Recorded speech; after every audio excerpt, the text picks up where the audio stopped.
Isroil Tehronda hukumat nishonlariga qarshi yangi hujumlar seriyasini boshladi. Eskalatsiya boshlanganidan beri Yaqin Sharqda 1800 nafardan ortiq odam halok bo'ldi.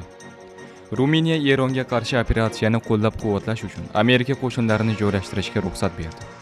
Bularning barchasini video davomida to'liq yoritib beramiz. Eng muhim va qiziqarli yangiliklar video davomida. Hizbulloh Isroilga qarshi operatsiya boshlaganini rasman e'lon qildi. Isroil Livandagi Hizbulloh nishonlariga zarbalar berganini e'lon qildi. O'zbekistonda 10 kunda 144 kishi qamoqqa olindi. Xitoygacha yetib boradi. Yaponiya uzoq masofali raketalar joylashtirdi.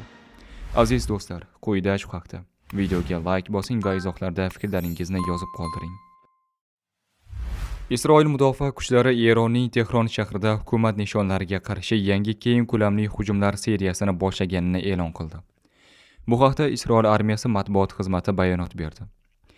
Isroil armiyasi Tehrondagi nishonlarga qarshi keng ko'lamli hujumlar to'lqinini boshladi, deyiladi bayonotda.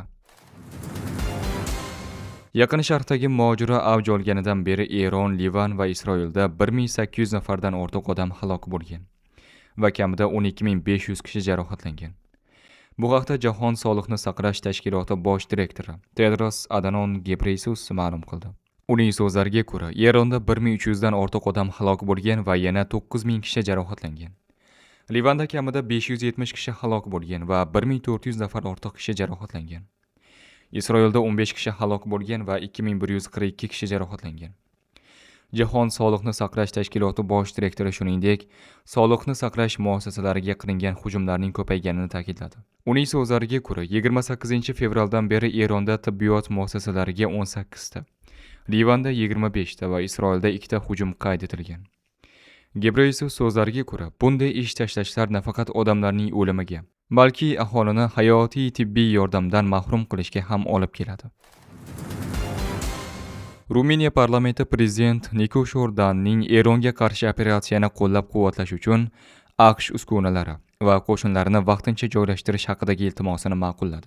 Bu haqda Ejer Press axborot agentligi xabar berdi. Parlamentning 272 a'zosi qarorni qo'llab-quvvatladi. 18 kishi qarshi ovoz berdi va 5 kishi betaraf qoldi.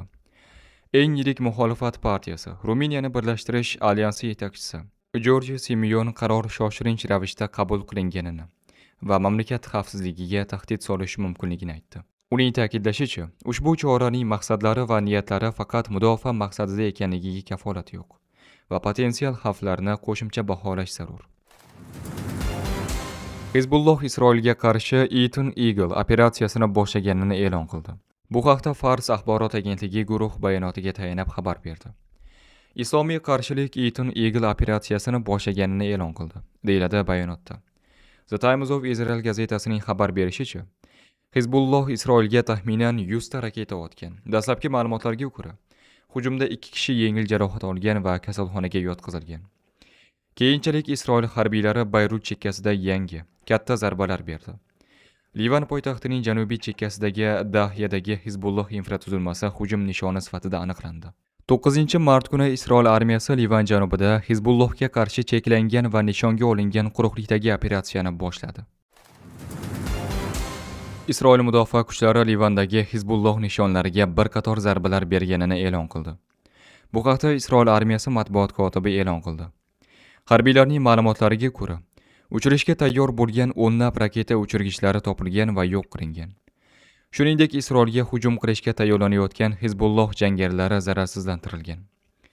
Vakillar kotibi shuningdek 30 daqiqa ichida Isroil armiyasi Dahya hududidagi 10 ta nishonga, jumladan razvedka shtab-kvartirasi, Radvan bo'linmasi shtab-kvartirasi va boshqa qo'mondonlik markazlariga zarba berganini ta'kidladi.